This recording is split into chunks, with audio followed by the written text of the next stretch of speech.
بسم اللہ الرحمن الرحیم الرحمن علم القرآن اللہ جو نہایت مہربان اسی نے قرآن کی تعلیم فرمائی۔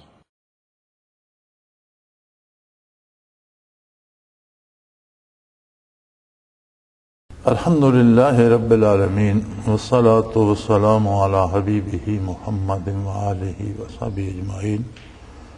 اعوذ باللہ من الشیطان الرجیم، بسم اللہ الرحمن الرحیم۔ قل یا اہل الکتاب تعالوا الی کلمۃ سواء بیننا وبینکم الا نعبد الا اللہ ولا نشرک بہ شیئا ولا يتخذ بعضنا بعضا اربابا من دون الله فإن تولوا فقولوا اشهدوا بأننا مسلمون۔ يا أهل الكتاب لم تحاجون في إبراهيم وما أنزلت التوراة والإنجيل إلا من بعده أفلا تعقلون۔ ها أنتم هؤلاء حاججتم فيما لكم به علم فلم تحاجون فيما ليس لكم به علم واللہ یعلم وانتم لا تعلمون۔ ما کان ابراہیم یہودیا ولا نصرانیا ولکن کان حنیفا مسلما وما کان من المشرکین۔ اللہم سبحانک لا علم لنا الا ما علمتنا انک انت العلیم الحکیم۔ مولایا صلی وسلم دائما ابدا علی حبیبک من زانت بہ العصر۔ ان آیات کریمہ میں دور حاضرہ کے بڑے اہم سوال کا جواب عطا فرمایا گیا ہے۔ آج جب کہ دنیا ایک ہو چکی ہے اور اس قدر بڑھ چکی ہے انفارمیشن ٹیکنالوجی کہ دنیا کا کوئی گوشہ کسی دوسرے گوشے سے پنہا نہیں ہے، جسے گلوبل ولیج کہا جاتا ہے، یعنی پوری دنیا ایک گاؤں بن گئی ہے، تو ظاہر ہے اس میں جب دنیا میں اطلاعات اور اخبار ایک دوسرے کی ملیں گی، معاملات بھی ایک دوسرے سے آئیں گے، تعلقات بھی ایک دوسرے سے بنیں گے، جہاں تک آدمی کی بات پہنچتی ہے وہاں تک اس کے معاملات پہنچتے ہیں، اس کے تعلقات پہنچتے ہیں۔ تو سوال یہ پیدا ہوتا ہے کہ دنیا میں مسلمان غیر مسلم کے ساتھ یا مسلمان اہل کتاب کے ساتھ تعلقات کیسے رکھے۔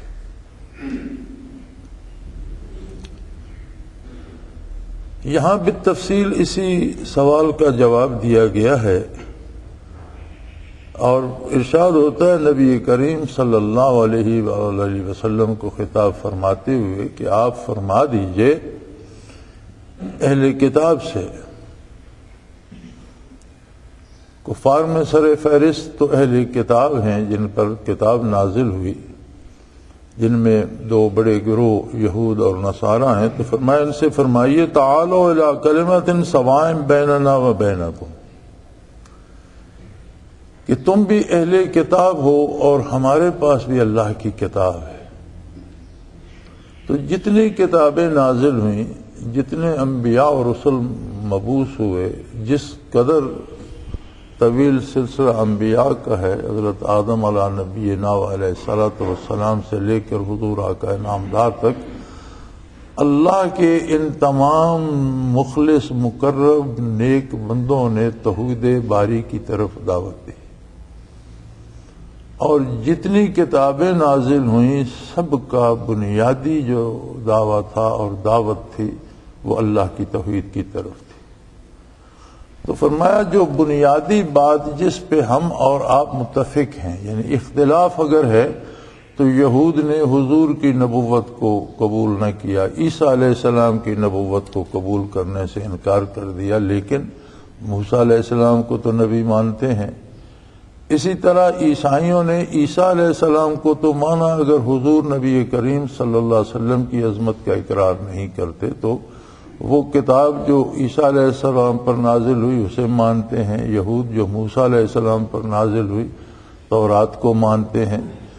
تو تورات میں بھی انجیل میں بھی بنیادی بات یہ ہے کہ اللہ واحد ہے، لا شریک ہے، وہ خالق ہے، باقی اس کے سوا باقی سب مخلوق ہے، اور وہ جو سب سے اعلیٰ، سب پر غالب، ہر ایک کے ہر حال سے واقف، ہر بات پہ قادر، کسی کا محتاج نہیں ہے، صرف وہ عبادت کے لائق ہے۔ انتہائی عظمت کا مالک جو ہے وہ انتہائی تذلل کا حق رکھتا ہے کہ اس کے سامنے اپنی عاجزی بیان کی جائے۔ عبادت نام ہے انتہائی تذلل، انتہائی عاجزی کا، جو کسی عظیم ہستی کے سامنے اپنی ذات کے لیے، اپنی ضروریات کے لیے، اپنی بقا کے لیے کی جاتی ہے۔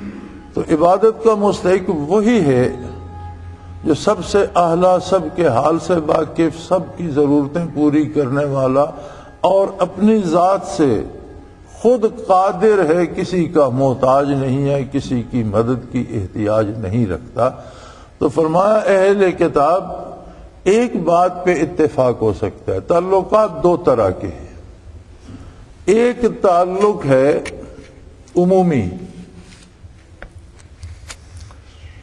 جیسے لین دین، کاروبار، یا کسی غریب یا مفلس کی مدد کرنا، یا کسی کو پڑھا دینا، پڑھنا لکھنا سکھا دینا، یا کسی بیمار کا علاج کر دینا، کسی محتاج بھوکے پیاسے کو کھانا کھلا دینا۔ تو اس میں مومن اور کافر میں صرف یہ فرق ہے کہ جو صدقات واجبہ ہیں، یعنی زکوٰۃ جیسے فرض ہے، یا عشر جیسے زمین کا فرض ہے، جو صدقات واجبہ ہیں، جو فرض ہیں، یہ غیر مسلم پر خرچ نہیں کیے جائیں گے۔ یہ مسلمان غریب کا حق ہے، اور مسلمان ملک کی جو حکومت ہے، یہ مرکز کا حق ہے کہ صدقات واجبہ کو جمع کرے، اور ضرورت کے مطابق سب سے بہترین مصرف ان کا ہے کہ ان لوگوں پہ خرچ کیا جائے جو اللہ کی راہ میں دن رات کام کرتے ہیں اور اپنی مزدوری کے لیے وقت نہیں پاتے، پڑھنے پڑھانے والے لوگ، دینی مسائل بتانے والے لوگ، ایسے لوگ جو شب و روز اللہ کے دین کا کام کر رہے ہیں، اور وہ ان کے پاس اپنی نوکری، ملازمت یا تجارت کے لیے وقت نہیں بچتا۔ اور اس میں بھی تخصیص کی گئی ہے، لا یسألون الناس الحافا، ایسے لوگ جو لوگوں سے چمٹ چمٹ کر مانگتے نہیں پھرتے، بلکہ اللہ کے بھروسے پر اللہ کے دین کا اور مخلوق کی بہتری کا کام کیے جا رہے ہیں۔ آپ انہیں ان کے چہروں سے پہچان سکتے ہیں، ان کی کارکردگی سے پہچان سکتے ہیں۔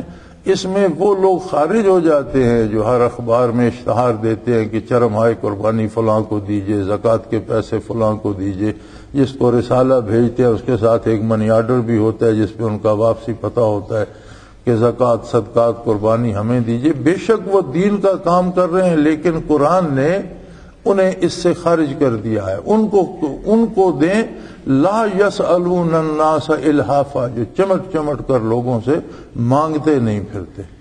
مانگنے والوں نے تو پیشہ بنا لیا ہے، وہ صرف دین پہ خرچ نہیں کرتے، اس سے عیاشی بھی کرتے ہیں، موج میلہ بھی کرتے ہیں، اچھا کھاتے پیتے بھی ہیں، اسی پر عیش کرتے ہیں۔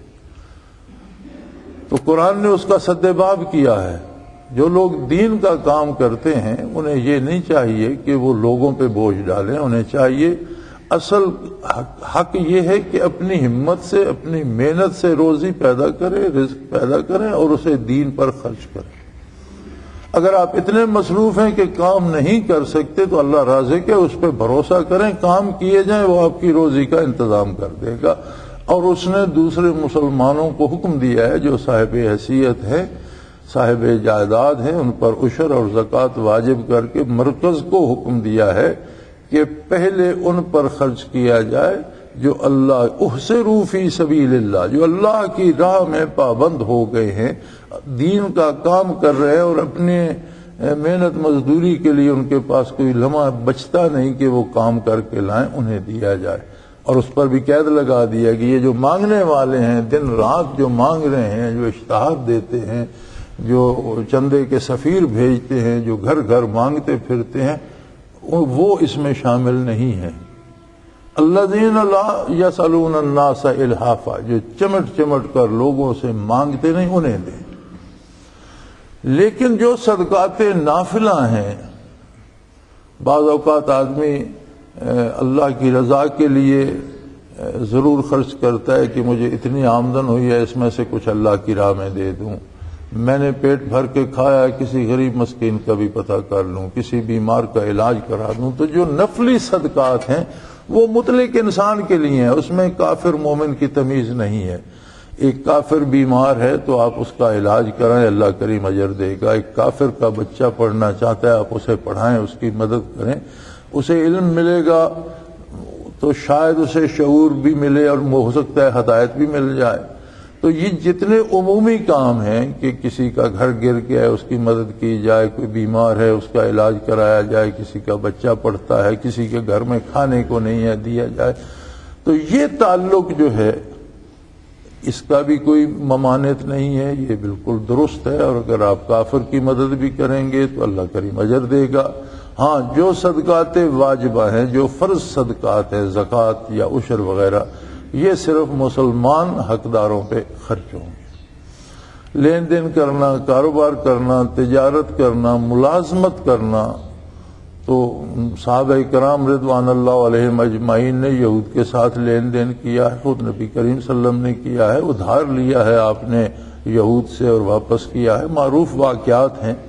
یہ جو تعلقات ہیں جو عقیدے کو متاثر نہ کریں، یعنی مومن اور کافر کے تعلقات کی حد یہ ہے کہ اس میں دین نہ آئے، معاملات دنیا ہی رہیں، وہ دلی انس، وہ دلی محبت جو عقیدے کی یکرنگی سے ہوتی ہے وہ غیر مسلم سے نہیں ہوگی۔ غیر مسلم پر شفقت ہوگی بحیثیت انسان۔ اب تو آپ جانوروں پہ شفقت کریں تو بھی اللہ کریم راضی ہوتا ہے، پرندوں پہ شفقت کریں تو اللہ کریم راضی ہوتا ہے، تو انسان تو پھر انسان ہے۔ تو تعلقات جو ہیں مومن اور غیر مسلم کے، ان کی نوعیت یہ ہوگی کہ جہاں دین کے پیچھے بات رہتی ہے، دین درمیان میں نہیں آتا، وہاں تک کوئی ممانعت نہیں کہ آپ کسی غیر مسلم کے پاس ملازمت کر رہے ہیں، یا آپ کسی غیر مسلم کی مزدوری کر رہے ہیں، یا کسی غیر مسلم کو آپ نے مزدوری پہ رکھ لیا ہے یا ملازم رکھ لیا ہے، کوئی حرج نہیں۔ آپ کسی غیر مسلم محتاج کو صدقہ نافلہ کے طور پر اس کی مدد کرتے ہیں، ضرورت پوری کرتے ہیں، بیمار کا علاج کراتے ہیں، تو یہ سارے بھلائی کے کام ہیں، نیکی کے کام ہیں، اور انسان سے جو اس کی مدد کی جاتی ہے اللہ کی رضا کے لیے سب سے افضل، سب سے بہتر کام ہے۔ لیکن جب بات ایمانیات کی آئے گی تو وہاں پر بات یہ ہوگی کہ ایمان غیر مسلم کے تعلقات سے متاثر نہیں ہونا چاہیے، بلکہ فرمایا انہیں بھی کہیے کہ تمہاری اپنی کتابوں میں بھی اللہ کی توحید موجود ہے، بنیادی دعوت جو ہے وہ اللہ کی توحید کی طرف ہے۔ اور یہودیوں نے اپنی کتاب سے، اپنے نبی سے بھی انحراف کر کے انہوں نے کہہ دیا عزیر ابن اللہ، حضرت عزیر علیہ السلام کو اللہ کا بیٹا بنا دیا۔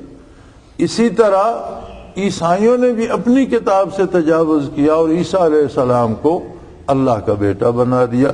تو فرمایا ان سے کہیے کہ کم از کم جو بات قدر مشترک ہے ہم میں، کہ قرآن بھی توحید باری کی طرف دعوت دیتا ہے، انجیل بھی توحید باری کی طرف دعوت دیتی ہے، تورات بھی توحید باری کی طرف دعوت دیتی ہے، عیسیٰ علیہ السلام نے بھی عظمت الہی کی طرف دعوت دی، موسیٰ علیہ السلام نے بھی عظمت الہی کی طرف دعوت دی۔ تو ان سے کہیے تعالوا الی کلمۃ سواء بیننا، آئیے اس بات پہ ہم متفق ہو جائیں آپس میں جو ہم میں برابر برابر ہے، اللہ نعبد الا اللہ۔ اور وہ بات کیا ہے جس پہ ہم سب برابر یقین رکھتے ہیں؟ وہ یہ ہے کہ ہم اللہ کے سوا کسی کی عبادت نہ کریں، ولا نشرک بہ شیئا، اور کسی چیز کو رائی برابر بھی اس کی ذات یا اس کی صفات میں شریک نہ کریں۔ اب یہ دعوت قرآن دے رہا ہے، اور بزبان محمد الرسول اللہ صلی اللہ علیہ وسلم دے رہا ہے، حضور کو حکم ہو رہا ہے کہ آپ یہ دعوت دیجئے۔ اب تعلق کی اور معاملات کی بات تو تب ہوگی کہ جب اس بنیادی بات پہ کوئی متفق ہوگا، اور اگر عقیدے میں ہی اس بنیادی بات پہ کوئی متفق نہیں ہوتا تو اس سے آگے تعلقات جو ہیں ان کا کیا سوال پیدا ہوتا ہے۔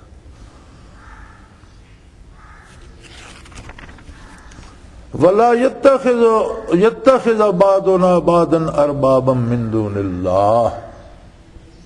توحید باری سے لوگ کیوں بھٹکتے ہیں؟ کسی کو کوئی شبہ ہے مومن یا کافر کو کہ کوئی اور بھی اللہ ہے؟ ہمارے ساتھ برے صغیر میں بڑی قوم ہے ہندوؤں کی، جن کے آگے مختلف فرقے ہیں، جین مت ہے، بدھ مت ہے، یہ ہے وہ ہے، لیکن بنیادی طور پر سارے ہندو ہیں۔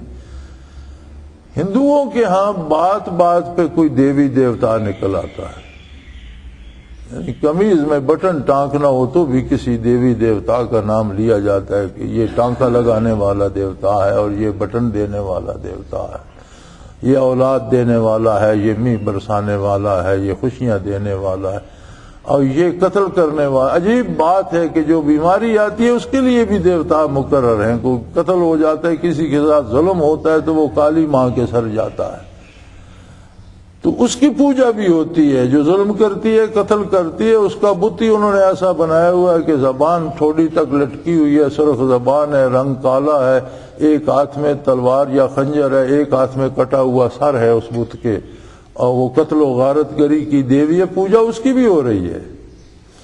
اس سب کے باوجود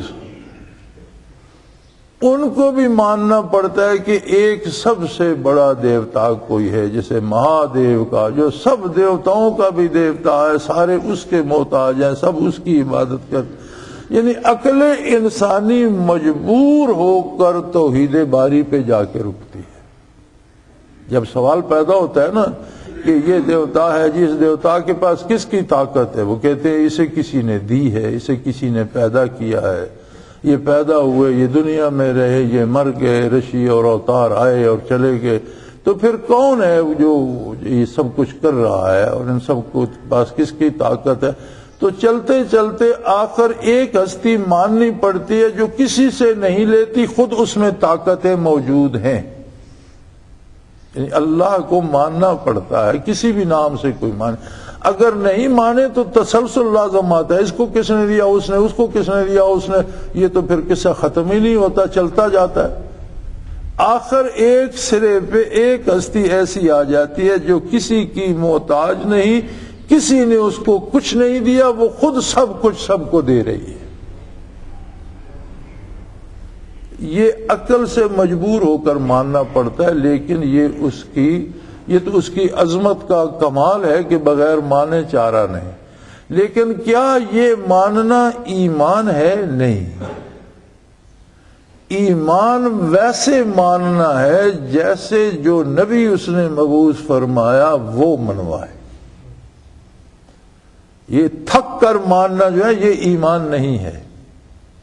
یعنی عقل اگر عاجز آ جائے اور اس کے پاس کوئی چارہ نہ رہے اور وہ مانے، تو نہ وہ ذات کو پہچان سکتی ہے نہ صفات کو پہچان سکتی۔ مانا اس طرح جائے گا جس طرح رسول اللہ صلی اللہ علیہ وسلم منواتے ہیں، اور ہمارے فقہا نے یہ تصریح فرمائی ہے، فقہ کی کتابوں میں موجود ہے کہ آپ بچے کو جب اللہ کا تصور دیتے ہیں تو اسے یہ بتائیں کہ میں اس اللہ کو مانتا ہوں، اس کی ذات کو، اس کی صفات کو ویسا مانتا ہوں جو حضرت محمد صلی اللہ علیہ وسلم نے، جو مکہ میں حضرت عبداللہ کے گھر پیدا ہوئے اور جو ہجرت فرما کر مدینہ منورہ مقیم ہوئے، انہوں نے جس طرح اس کی ذات اور صفات منوائی ہیں، میں اس طرح اس کی ذات اور صفات کو مانتا ہوں۔ یہ بنیاد ہے ایمان کی۔ لیکن جب عقلاً انکار نہیں کر سکتے تو پھر توحید باری کا انکار کیوں کرتے؟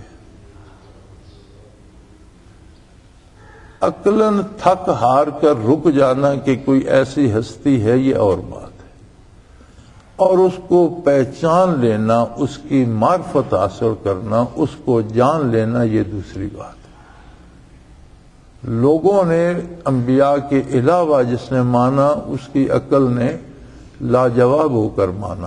خرد نے کہہ بھی دیا لا الہ تو کیا حاصل، اس کا کوئی نتیجہ نہیں ہے۔ عقل کو آخر عاجز آ کر ایک ایسی ہستی ماننی پڑتی ہے جو کسی سے کچھ نہیں لیتی، سب کچھ اپنے پاس سے عطا کرتی ہے۔ ایمان یہ ہے کہ اللہ کو ویسا مانا جائے جیسا وہ ہے، اور یہ بات بتاتا ہے اللہ کا رسول صلی اللہ علیہ وآلہ وسلم۔ اور جب معرفت الہی بواسطت نبی نصیب ہوتی ہے تو آدمی اللہ کے سوا باقی کی ساری مخلوق سے مستغنی ہو جاتا ہے۔ اسے پتا ہے کہ میرے دکھ سکھ وہ جانتا ہے، میری مصیبتیں وہ جانتا ہے، میری پریشانیاں اس کے علم میں ہیں، میری ضرورتیں اس کے علم، مجھے نہیں پتا لیکن وہ جانتا ہے۔ میری ضرورتیں وہ ذاتی طور پر پوری کر سکتا ہے، کسی دوسرے کی احتیاج مجھے چھوڑی نہیں اس نے، اور ہر وقت میری جان سے زیادہ میرے قریب ہے، مجھے اسے بتانے کے لیے کہیں جانا نہیں پڑتا۔ مجھے صرف اپنا رشتہ دل کا اور روح کا اس سے استوار رکھنا ہے۔ اب کیسے رکھنا ہے وہ طریقہ بھی اللہ کے رسول صلی اللہ علیہ وسلم نے بتا دیا کہ آپ اس کی عبادت کریں گے جیسے اس نے بتایا ہے، سنت کے مطابق۔ جب آپ عبادت کریں گے تو ہر سجدہ، ہر رکوع، ہر قیام، ہر لفظ عبادت کا آپ کو اس کی معرفت، اس کے قرب کا احساس دلاتا جائے گا، اور آپ کا ایک رشتہ اس ہستی کے ساتھ بنتا چلا جائے گا۔ جتنا جتنا رشتہ اللہ سے مضبوط ہوتا جائے گا، اتنا اتنا آپ کے اخلاق سے لے کر کردار تک کی اصلاح ہوتی چلی جائے گی۔ آپ اپنے آپ کو جتنا اللہ کے قریب محسوس کریں گے، اتنا اللہ کی نافرمانی سے ڈریں گے، اور یہی ثواب بتایا عبادت کا قرآن نے، ان الصلاۃ تنہی عن الفحشاء والمنکر، نماز بے حیائی اور برائی سے روک دیتی ہے۔ بے حیائی کی سوچ ہو یا اس پر عمل ہو، برائی کی فکر ہو یا اس پر عمل ہو، برائی عقیدے کی ہو، فکر کی ہو، قلب کی ہو یا عمل کی ہو، کردار کی ہو، ہر بے حیائی، ہر برائی سے روکتی ہے۔ کیسے روکتی ہے؟ اس لیے کہ وہ معرفت الہی دیتی ہے، یہ یقین نصیب ہوتا ہے کہ اللہ موجود ہے۔ اب اللہ کے روبرو کوئی بے حیائی کا کلمہ کیسے نکالے، اللہ کے روبرو کوئی اس کی نافرمانی کیسے کرے؟ تو یوں ایک رشتہ رب العالمین سے بنتا ہے۔ اور جو یہاں یہ الگ ہو جائے اور اللہ کے علاوہ اپنی ضرورتیں جو ہیں وہ کسی دوسری ذات سے جوڑ لے، کیوں اللہ کی توحید کو عقلاً مانتے ہوئے بھی لوگ اس کی عبادت نہیں کرتے، اس پہ ایمان نہیں لاتے؟ کہ انہوں نے ایک دوسرے کو اپنا رب مان لیا ہوا ہوتا ہے۔ لا يتخذ بعضنا بعضا اربابا من دون اللہ، ہم اللہ کے سوا ایک دوسرے کو آپس میں اپنا رب نہ بنا۔ رب کون ہوتا ہے؟ رب وہ ہوتا ہے جو ہر ضرورت مند کی ہر ضرورت ہر جگہ ہر وقت پوری کر رہا ہو۔ اب اگر یہ یقین اللہ کے ساتھ ہو جائے تو پھر وہ عاجزی، وہ تذلل جو اللہ کا حق ہے وہ بندہ دوسرے کو نہیں دے گا، وہ اللہ ہی کو دے گا۔ امور دنیا میں دوسرے سے سابقہ پڑتا ہے، لیکن وہ حد رہے گی کہ جہاں تک تعلق کی اللہ نے اجازت دی ہے وہاں تک میں رکھوں گا، جہاں سے اللہ روک دے گا میں اس سے آگے نہیں بڑھوں گا، اس لیے کہ میری حاجات کسی فرد نے نہیں، کسی دوسرے نے نہیں، رب العالمین نے پوری کرنی ہے۔ لیکن جب اللہ کی ذات کے ساتھ یہ یقین دل میں نہیں ہوتا تو انسان، وہ اکبر الہ آبادی رحمۃ اللہ علیہ نے کہا تھا کہ دعا لب سے نہ نکلی، پاکٹوں سے عرضیاں نکلی۔ دعا لب سے نہ نکلی، پاکٹوں سے عرضیاں نکلی۔ اللہ پہ بھروسہ نہیں رہتا کہ میرا یہ کام وہ کر دے گا، میرا وہ کر دے گا، میرا وہاں سے ہو جائے گا۔ جب امیدیں غیر اللہ سے وابستہ ہوتی ہیں تو جس سے بندہ امید وابستہ کرتا ہے اس کی بات بھی مانتا ہے، اس کا احترام بھی کرتا ہے۔ اب اس کی بات آ گئی اللہ کے منہ، اس نے کوئی ایسی بات کہہ دی جس سے اللہ کریم نے روکا ہے، تو جب بندہ اس کی بات اللہ کی بات کو چھوڑ کر مانتا ہے تو اس کا مطلب ہے کہ اس نے اس کو اپنا رب مان لیا۔ مولانا احمد علی لاہوری رحمۃ اللہ تعالی علیہ فرمایا کرتے تھے کہ بیشتر کاروباری اور دکانداروں نے اور کاروباری حضرات نے تو اپنے کاروبار اور دکان کو رب مان رکھا ہے۔ وہ کیسے؟ وہ فرماتے تھے کہ اذان ہوتی ہے، اللہ کی نماز گزر جاتی ہے اور یہ دکان سے نہیں اٹھتے کہ فارغ ہوتا ہوں تو پڑھ لیتا ہوں، گویا اسے ثانوی حیثیت ہے اور اولیت دکان کو ہے، تو فرماتے تھے پھر اس کا رب تو دکان ہے نا، یعنی زیادہ امید تو اسے زندگی کی، بقا کی، اپنی ضروریات کی تکمیل کی اس کے ساتھ ہے کہ اللہ کی طرف سے بلاوا آیا، بندے نے کھڑا ہو کر بلایا، اس نے سنا لیکن گیا نہیں، کہ فارغ پہلی اولیت اس کو دی، ثانوی حیثیت ہے کہ فارغ ہوں گا، اگر فرصت نہ ملی تو چلو پھر صحیح، ایک آدھ نماز رہ بھی گئی تو خیر ہے، اور اکثر تو پڑھتے ہی نہیں۔ تو وہ فرماتے تھے کہ یہی ہے کہ اس نے اپنی دکان کو اپنا رب سمجھ دیا۔ اسی طرح جب لوگ اپنی امیدیں ایک دوسرے سے وابستہ کرتے ہیں تو بگاڑ یہاں سے پیدا ہوتا ہے کہ اللہ کی اطاعت چھوڑ کر پھر اس کی اطاعت اختیار کی جاتی ہے جس سے امید وابستہ ہے۔ تو حضور نے دعوت یہ دی کہ توحید باری کے ماننے کا تقاضا یہ ہے، ہر بات کو ماننے کے دو پہلو ہوتے ہیں، ایک مثبت ایک منفی۔ مثبت یہ ہوتا ہے کہ اس کا اقرار کیا جائے، منفی یہ ہوتا ہے کہ اس کے خلاف جو کچھ ہے اس کا انکار کیا جائے۔ ہم اللہ کی عظمت کا اقرار بھی کریں اور ساتھ اپنی حاجات دوسروں سے وابستہ بھی رکھیں تو وہ انکار بھی قابل رد ہوگا، وہ قابل قبول نہیں ہوگا۔ یہاں انکار بھی کرنا پڑے گا کہ اللہ کے سوا کوئی دوسرا یہ میری حاجت براری کر بھی نہیں سکتا۔ پھر مزے کی بات یہ ہے، مشکل اس وقت ہو جاتا ہے انسان کے لیے کہ جب اسے یہ کہا جاتا ہے کہ تم عالم اسباب میں ہو، تم دنیا میں ہو، اسباب اختیار کرو۔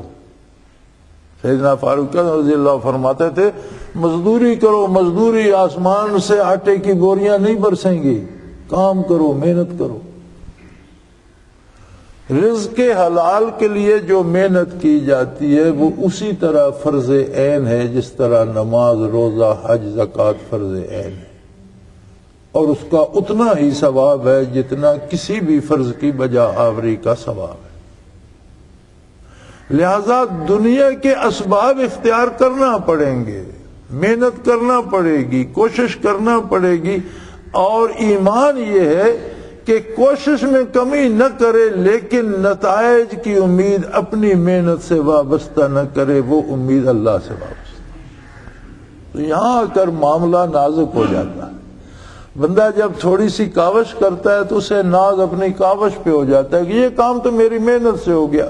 جیسے قارون نے کہا تھا کہ میں نے خزانہ تو اپنی دانش سے اور اپنی محنت سے بنایا، اللہ کے نام پر زکوٰۃ کیوں دوں؟ اللہ نے مجھے کیا دیا؟ یہ تو میری محنت ہے، کام میں نے کیا، شب و روز محنت میں نے کی، دولت میں نے کمائی، اور آپ کہتے ہو اس میں اللہ کا حصہ دو، میں کیوں دوں؟ یہ تو میری ہے۔ انسان جب خود کوشش کرتا ہے تو ہر ذرے میں، ہر ذرہ ہے محو خود نمائی، ہر ذرے میں ایک آنا رکھ دی گئی ہے، اس کی اپنی ایک انانیت ہے۔ وہ سمجھتا ہے میں بہت کچھ ہوں، میں سب کچھ ہوں۔ اور انسان جو ان گنت ذرات کا مجموعہ ہے، انسان کا وجود کیا ہے، اس کے ایٹمز، اس کے ذرات گننے لگے تو آپ شمار نہیں کر سکتے۔ تو ہر ذرہ جب خود نمائی پہ آتا ہے تو کتنے ذرات سے جڑ کر دماغ، دل، ذہن اور وجود بنتا ہے۔ اس کا مطلب ہے کہ انسان میں کتنی بڑی آنا کا مجموعہ ہے۔ پھر معاملہ جب اللہ کی عظمت کی صحیح پہچان دل میں نہیں ہوتی تو معاملہ یہ ہوتا ہے کہ بات بن جائے تو شان یہ تدبیر کی ہے اور بگڑ جائے خطا کاتب تقدیر کی ہے۔ پھر جب اس سے کوئی معاملہ سلجھ جاتا ہے تو کہتا ہے یہ میں نے کیا، جب بگڑ جاتا ہے تو کہتا ہے اللہ کو یہی منظور تھا۔ یعنی خرابی کرنے والا اللہ ہے، بگاڑنے والا اللہ ہے، اور بنانے والا یہ خود ہے۔ بات بن جائے تو شان یہ تدبیر کی ہے، اور بگڑ جائے خطا کاتب تقدیر کی۔ اور ہم مسلمانوں نے تو یہ نسخہ پکا یاد کر رکھا ہے کہ جب کوئی نقصان ہوتا ہے تو کہتے ہیں اللہ کی طرف سے، جب نفع ہوتا ہے تو کہتے ہیں میں نے محنت کی، میری دانش کی داد دو، میری تدبیر کو سراہو، دیکھو میں نے کتنا کارنامہ سر انجام دیا۔ تو یہاں آ کے توحید باری کا پتہ چلتا ہے کہ محنت بھی پوری جاں فشانی سے کرے، اسباب بھی سارے اختیار کرے، اور کامیابی ہو تو کہے کام تو اللہ نے کر دیا، میں نے تو صرف اسباب جمع کیے تھے، جس کا میں نے تنکے جمع کیے تھے، ان سے گھر اور گلشن اس نے بنا دیا۔ میں نے تو کھاد اور مٹی ڈالی تھی، اس میں گل تو اس نے اگا دیے، گلشن تو اس نے بنا دیا۔ میں نے تو اس کی اطاعت کی تھی، میں نے تو اس کی رضا کے لیے محنت کی تھی، نتیجہ تو اس نے عطا فرمایا۔ اور اگر اپنی پسند کے خلاف نتیجہ ہے تو یہ یقین ہو کہ یقیناً جو میں مانگ رہا تھا وہ میرے لیے مفید نہیں تھا، جو اللہ نے دیا ہے میرے لیے یہ بہترین ہے، اس لیے کہ وہ میری بہتری چاہتا ہے، ہر وقت اس کی رحمت ہے مجھ پر، اس کی شفقت ہے مجھ پر، وہ ارحم الراحمین ہے، وہ بہت بڑا رحم کرنے والا ہے، اور اس کی رحمت نے جو عطا فرمایا یہ وہ میرے لیے بہتر ہے۔ نبی کریم صلی اللہ علیہ وسلم فرماتے ہیں کہ مومن کی کوئی آرزو، کوئی خواہش، کوئی دعا رائے گاہ نہیں جاتی، سب قبول ہوتی۔ دعا بنیادی طور پر ہوتی کیا ہے؟ جو الفاظ ہم ہاتھ اٹھا کر ادا کرتے ہیں نہیں، دعا وہ ہوتی ہے جو ہمارے دل کی گہرائی میں آرزو ہوتی ہے کہ یہ ایسے ہو جائے۔ زبان تو بعض اوقات کچھ اور کہہ رہی ہوتی ہے، دل میں کچھ اور ہوتا ہے۔ دعا وہ خواہش، وہ آرزو ہے جو نہاں خانے دل میں، دل کی گہرائیوں میں موجود ہے کہ کاش ایسا ہو جائے، وہ دعا ہے۔ اب مومن کی وہ دعا لب پہ آئے تو بھی اللہ کی بارگاہ میں جاتی ہے، لب پہ نہ آئے تو بھی اس کی بارگاہ میں جاتی ہے۔ وہاں پہ وہ حکیم ہے، وہ دانا ہے، جو چیز بندے مومن کے حق میں بہتر ہے وہ عطا کرتا ہے، جو اس کے حق میں بہتر نہیں وہ نہیں دیتا۔ بعض اوقات حضور فرماتے ہیں جو مانگتا ہے مل جاتا ہے، فوراً مل جاتا ہے۔ بعض اوقات جو ہم مانگتے ہیں مل وہی جاتا ہے، لیکن کچھ تاخیر سے ملتا ہے کہ اس کا وقت مناسب ہمارے لیے اس وقت ہوتا ہے جب وہ ملتا ہے۔ بعض اوقات ہم مانگتے کچھ اور ہیں، ملتا کچھ اور ہے۔ جیسے بچہ ماں سے چھری لینے کے لیے ضد کرے تو وہ چھری دینے کی بجائے اسے بسکٹ پکڑا دے کہ چھری سے تو ہاتھ کاٹے گا، خود کو زخمی کرے گا، یہ بسکٹ کھا لو یا چاکلیٹ کھا لو۔ تو وہ بدل دیتی ہے قدرت کہ جو تم مانگ رہے ہو ان بے وقوف، اس سے تو تم تباہ ہو جاؤ گے، یہ لے لو، یہ تمہارے لیے بہتر ہے۔ دعا رائے گاہ نہیں جاتی، متبادل کوئی چیز مل جائے۔ اور اگر کچھ بھی نہ ملے تو حضور فرماتے ہیں وہ دعا اللہ کریم اپنے پاس رکھ لیتے ہیں کہ میرے بندے نے مجھے پکارا تو تھا۔ عرصہ معاشر میں کچھ لوگ ہوں گے جن کا حساب کتاب اعمال کا وزن ہو جائے گا، اور فرشتے وہ میزان لے کر بارگاہ الوہیت میں عرض گزار ہوں گے کہ یا اللہ اس کے اعمال ہم نے تول لیے، اتنی نیکیوں کا وزن ہے، گناہوں کا وزن اتنا ہے، اب اس کا فیصلہ تو آپ نے فرمانا ہے۔ تو ارشاد ہوگا نہیں، اس کے اعمال باقی ہیں، سب نہیں تلے۔ یا اللہ جو ہمارے علم میں تھے وہ تو ہم نے ترازو پہ رکھ دیے۔ فرمایا میرے پاس بھی اس کے اعمال، اس کی امانتیں، اور وہ ہوں گی جن دعاؤں کا بدلہ اسے دنیا میں نہیں دیا گیا۔ اللہ کریم جب وہ عطا فرمائیں گے تو کتنے بھی گناہ ہوں وہ دعائیں اس سارے وزن کو ہلکا کر دیں گے اور اس کی نجات کا سبب بن جائیں گی۔ تو حضور فرماتے ہیں بڑے بڑے مستجاب الدعوات لوگ اس دن آرزو کریں گے کہ کاش دنیا میں ہماری کوئی دعا قبول نہ ہوئی ہوتی، آج کام آتی۔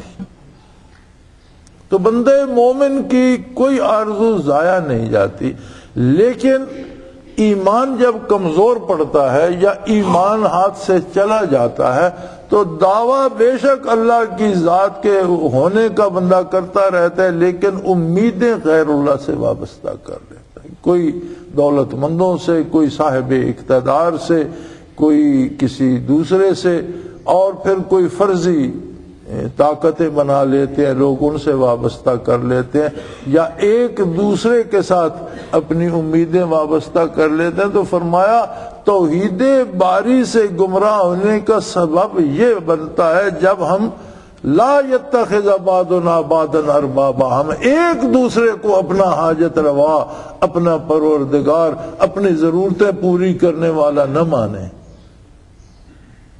یعنی اتحاد اور مکالمہ بین المذاہب اور اتحاد و اتفاق بین المذاہب کہنے کو تو یہ بڑی اچھی بات ہے، اور ہمارے دانشور ماشاءاللہ بڑے ہیں، بڑے اچھے ہیں۔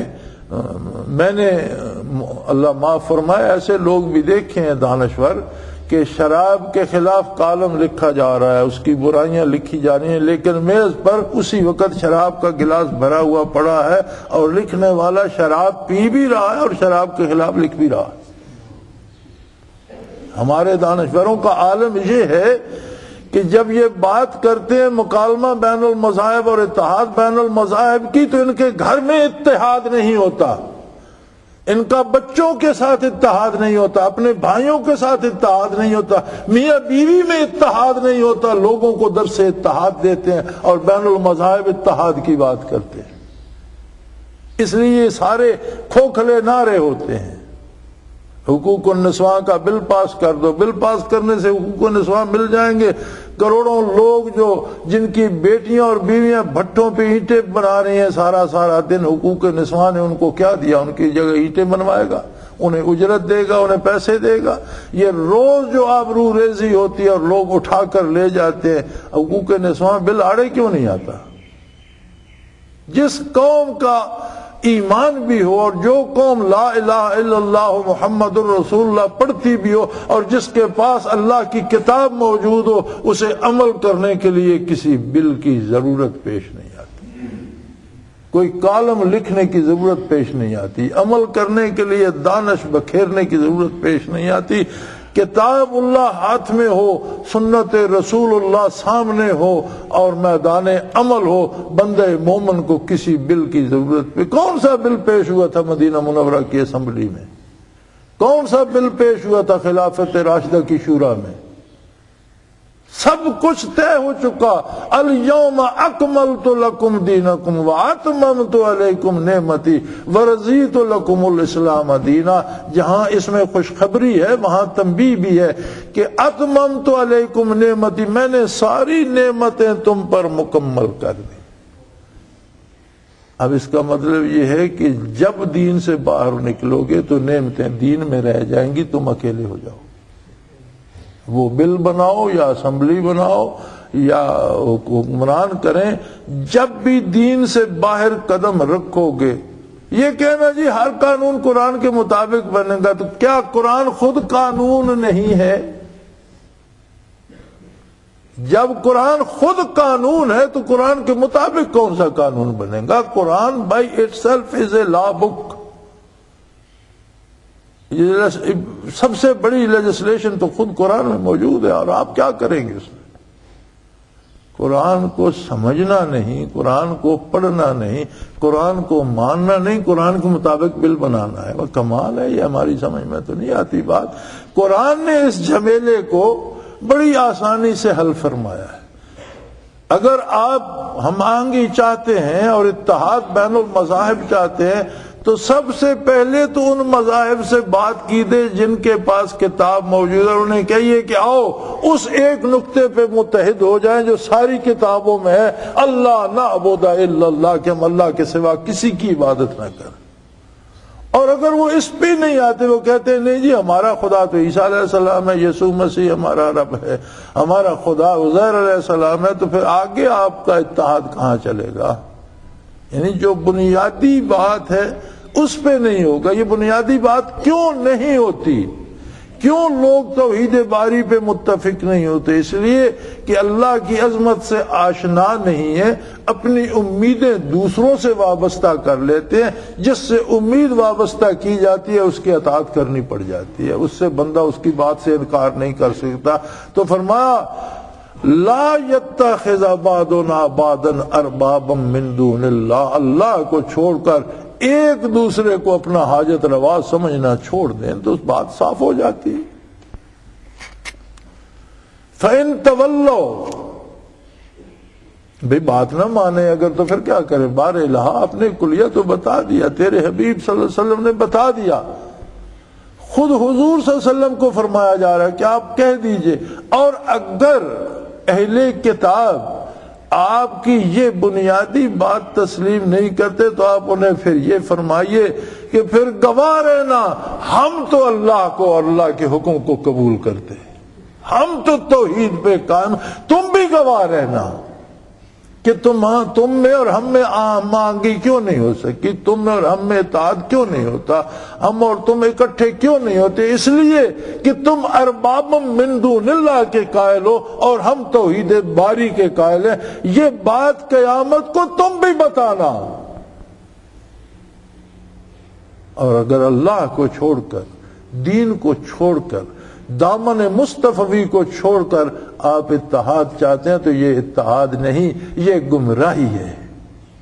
اتحاد ہوتا ہے ہدایت پر، نیکی پر، بھلائی پر، خیر پر۔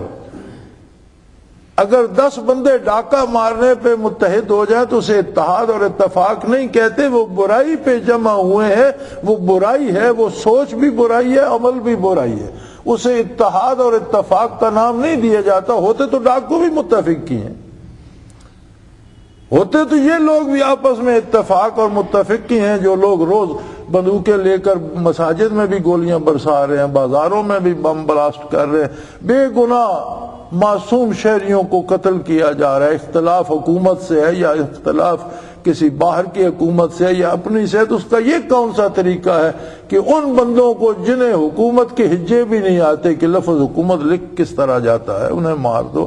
قتل ہونے والا نہیں جانتا مجھے کس نے قتل کیا، مجھے کیوں قتل کر دیا، قتل کرنے والا نہیں جانتا میں کیوں قتل کر رہا ہوں، بم رکھ دیا، بلاسٹ ہو گیا، بس کی بس اڑ گئی۔ اس پہ یہ اتحاد اور اتفاق ہے، ان میں بھی اتحاد تو ہے، ان کی تنظیمیں بھی ہیں، اسے آپ اتحاد کہیں گے، اتفاق کہیں گے؟ اتحاد و اتفاق نیکی پہ ہوتا ہے۔ اگر آپ پوری دنیا میں اتحاد چاہتے ہیں تو پوری دنیا سے کہیں اللہ کی توحید کو تو مانے، اس کا اقرار کریں۔ اور جو اللہ ہی کو نہیں مانتا آپ اس پہ صدقے وارے کیوں جا رہے ہیں؟ آپ تو اللہ کو ماننے والے ہیں۔ پھر ان سے کہیے اگر وہ اس بات پہ نہیں آتے فَإِن تَوَلَّوْا فَقُولُوا اشْهَدُوا بِأَنَّا مُسْلِمُونَ، پھر ان سے کہہ دیجئے گواہ رہنا ہم تو اللہ کو ماننے والے ہیں۔ وآخر دعوانا ان الحمد للہ رب العالمین۔